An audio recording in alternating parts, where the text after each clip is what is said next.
আজকের এই যুগে যেখানে চারিদিকে এত ডিস্ট্র্যাকশন, এত কোলাহল, ভেতরে শান্তি খুঁজে পাওয়াটা কিন্তু বেশ কঠিন একটা ব্যাপার, তাই না? তো আজ আমরা ঠিক এই বিষয় নিয়েই কথা বলবো। দেখব এমন দুটি শক্তিশালী ধারণা যা আমাদের এই আধুনিক জীবনের কেয়সের মধ্যে একটু স্থির হতে সাহায্য করতে পারে। চলুন আমাদের সময়টাকে নিয়ে একটা গভীর ভাবনা দিয়ে শুরু করি।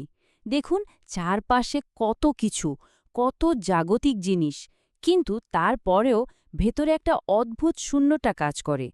এই অনুভূতিটা কি পরিচিত লাগছে? যেন সব থেকেও আসলে কিছুই নেই। আর এখান থেকেই কিন্তু একটা খুব জরুরি প্রশ্ন উঠে আসে, কেন এমন হয়? কেন এই যুগে, যেখানে এত ডিস্ট্র্যাকশন, এত কিছু পাওয়ার সুযোগ, তারপরেও আমরা প্রায়ই এমন একাকী আর অতৃপ্ত অনুভব করি? বেশ, তাহলে চলুন এই বিষয়টার গভীরে যাওয়া যাক। আমরা প্রথমে বোঝার চেষ্টা করব এই আধ্যাত্মিক শূন্যতার ব্যাপারটা ঠিক কী। এরপর আমরা দুটো ভিন্ন সমাধানের দিকে তাকাবো, একটা ধর্মনিরপেক্ষ আর একটা ইসলামিক। আর শেষে দেখব এই দুটোর মধ্যে আসল পার্থক্যটা কোথায়। তো প্রথমত চলুন সেই মূল সমস্যাটা নিয়ে কথা বলি, যে সমস্যাটার সমাধান হিসেবেই কিন্তু মাইন্ডফুলনেস এবং খুশু দুটোই সামনে এসেছে। গবেষকরা আমাদের এই সময়টাকে বলছেন অস্তিত্বের নিউরোসিস বা এক্সিস্টেনশিয়াল নিউরোসিসের যুগ। মানেটা কি? মানেটা হলো এক ধরনের গভীর অসন্তোষ, যা আসে জীবনের কোনো অর্থ বা উদ্দেশ্য খুঁজে না পাওয়া থেকে। ব্যাপারটা এমন যে জাগতিক সবকিছু পাওয়ার পরেও ভেতরের শূন্যতাটা যেন কিছুতেই কাটে না। এই অবস্থার কিছু লক্ষণ কিন্তু আমাদের চারপাশে খুব স্পষ্ট। যেমন ধরুন, ব্যাপক বস্তুবাদ, মানে সবকিছু শুধু কিনতেই থাকা। আবার অন্যদিকে স্বার্থপরতা বেড়ে যাওয়া, জীবনের মানে খুঁজে না পাওয়া, একটা নৈতিক অবক্ষয়ও দেখা যায়। আর সবচেয়ে বড় লক্ষণটা হলো এত প্রাচুর্যের মাঝেও আধ্যাত্মিকভাবে একটা অতৃপ্তি বা ক্ষুধার অনুভূতি। এই লক্ষণগুলোর দিকে তাকালে কি আমাদের নিজেদের সমাজের ছবিটাই ভেসে ওঠে না? আচ্ছা, এই যে সমস্যাগুলো নিয়ে কথা বললাম, এর একটা সমাধান হিসেবে এখন কি ভাবা হচ্ছে? চলুন প্রথমে ধর্মনিরপেক্ষ সমাধানটার দিকে তাকাই।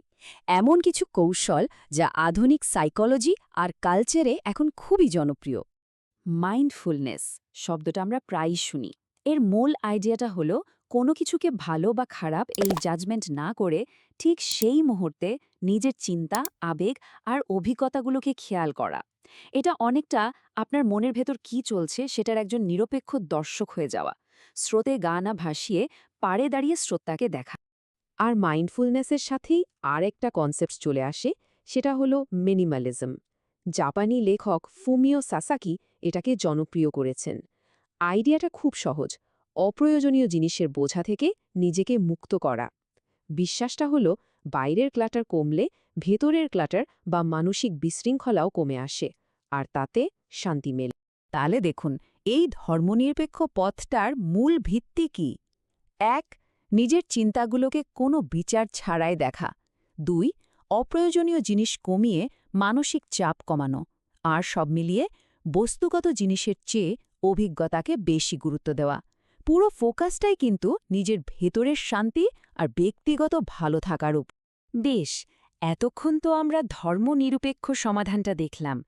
এবার চলুন সম্পূর্ণ ভিন্ন একটা ফ্রেমওয়ার্কের দিকে নজর দিই। এমন একটা সমাধান যা একটা গভীর আধ্যাত্মিক ঐতিহ্য থেকে এসেছে। আর এটা উপস্থিতি বা প্রেজেন্স শব্দটাকে একদম অন্যভাবে দেখে। ইসলামিক সমাধানটা হলো খুশু। এটা কি? সালাত বা নামাজের সময় স্রষ্টার প্রতি আমাদের হৃদয় আর শরীরের যে বিনয়, স্থিরতা আর গভীর মনোযোগ, সেটাই খুশু। এটাকে বলা হয় নামাজের আত্মা। এখানে একাগ্রতা শুধু মনের ব্যাপার না, এটা একটা শারীরিক এবং আত্মিক আত্মসমর্পণের প্রক্রিয়া। আর খুশুর ধারণাটাকে যদি আরও বড় পরিসরে দেখি, তাহলে আমরা পাই মোরাকাবাকে। এটাকে মাইন্ডফুলনেসের ইসলামিক প্রতিশব্দ বলা যেতে পারে। এটা এমন একটা অনুশীলন যেখানে বর্তমান মুহূর্তের সচেতনতার সাথে স্রষ্টার উপস্থিতির একটা গভীর অনুভূতি মিশে থাকে। মানে এই সচেতনতা শুধু নামাজের মধ্যে সীমাবদ্ধ থাকে না, দৈনন্দিন জীবনের সব কাজেই ছড়িয়ে পড়ে। এই মুরাকাবার কয়েকটা মূল ভিত্তি আছে, যেমন তাকওয়া, মানে আল্লাহ যে সব সময় দেখছেন সেই সচেতনতা। আছে ইহসান, এমনভাবে ইবাদত করা যেন স্রষ্টাকে দেখতে পাচ্ছি। আবার জিকির বা আল্লাহর স্মরণের মাধ্যমে মনকে স্থির করা। খেয়াল করে দেখুন, এর প্রত্যেকটা উপাদানের মূল উদ্দেশ্যই কিন্তু মনোযোগকে নিজের থেকে সরিয়ে স্রষ্টার দিকে নিয়ে যাওয়া। এখানে নবী মোহাম্মদ সাল্লাহ আলহ্লামের একটা বিখ্যাত উক্তি আছে ইহসান সম্পর্কে।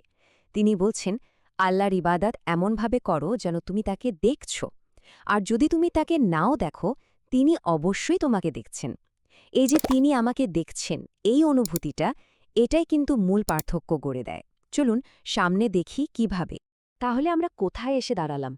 দুটো পথেই মনোযোগ বা ফোকাসের কথা বলা হচ্ছে, কিন্তু সেই মনোযোগের কেন্দ্রবিন্দু আর উদ্দেশ্য দুটোই একেবারে ভিন্ন মেরুর। এই পার্থক্যটা এখানে খুব পরিষ্কারভাবে দেখা যাচ্ছে।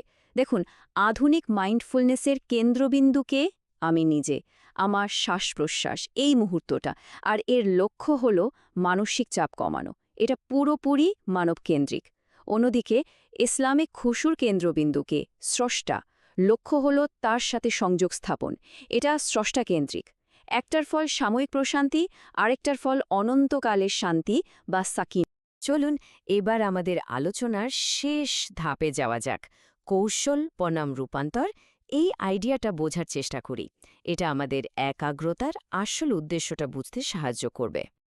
দেখুন, ধর্মনিরপেক্ষ মাইন্ডফুলনেসকে আমরা বলতে পারি মনের জন্য একটা টুল বা সরঞ্জাম।